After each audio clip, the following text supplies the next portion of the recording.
वसुदेव सुतं देवं कंसचानूरमर्दनं देवकी प्रमाणंदं कृष्ण वंदे जगद्गुरु श्री गुरु चरण सरोवर रजनीकमल मुकुर सुधारी वर्णव रघुवर विमल सुधाय प्रचारी बुद्धिहीन तनु ज्ञानिके शिवरो पवन कुमार बलपति विद्या के होमय हरु कलेशखा उपस्थित सर्व आदरणीय वंदनीय ज्येष्ठ साहित्य मंडळी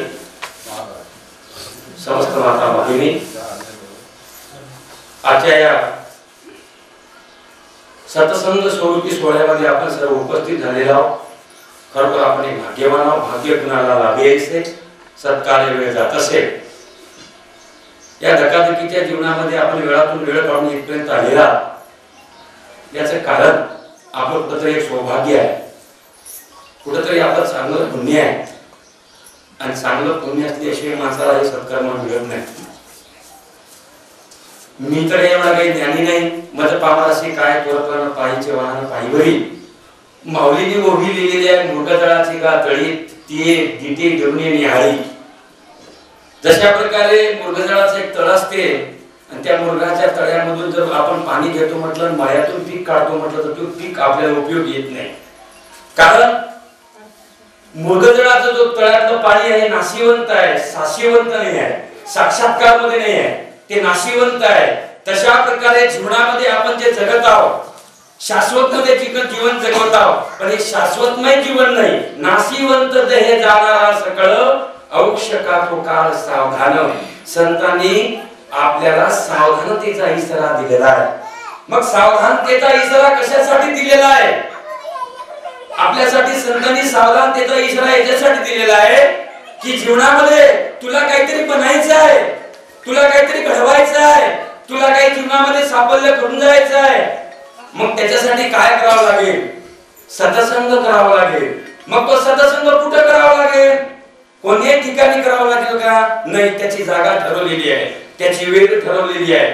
सत्संगत का लाभ घेणेगा जन्म जन्म का मिटे अंधेरा। मग जन्माजन्माचा जर अज्ञानपणाचा अंधारा जर आपल्याला बाहेर काढून घ्यायचा असेल मग त्याच्यासाठी काय करावं लागेल? संतांनी सांगितलेलं आहे बहुत गई थोड़ी में पुनियाद, बहुत गई थोड़ी में पुनियाद, तुलसी संगत साधू की कोटी कटे अपराध। औक्षाच्या शेवटी का होईना जर आपल्याला सत्संग मिळाला तर जन्माचं साफल्य होतात। कोणी सांगितलं?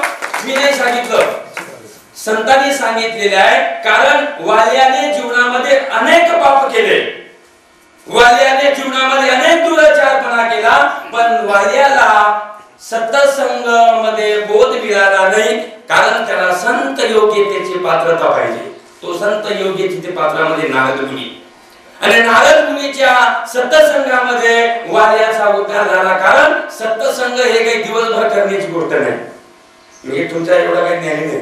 सत्संग काही एक तासाचा नसते, सत्संग एका क्षणाचा असते। आपला सारखे करती तात्काळ नाही काळ वेळ तया लागी, वेळच लागू देत नाही। कारण एखादा कडब्याचा गुड असते, आपण सर्व शेतकरी आहोत, 100 पेंड्या असते आणि त्याला जर फुकायचं असेल तर 100 काड्या लागत नाही, एका डबीची काडी लागते। एका डबीच्या काडीमध्ये 100 काड्या 100 पेंड्या फुकल्या जातात। तशा जीवनामध्ये सत्संगाचं एक क्षण भी जर मिळालं तर जीवन साफल्य बनण्यासाठी वेळच लागणार नाही।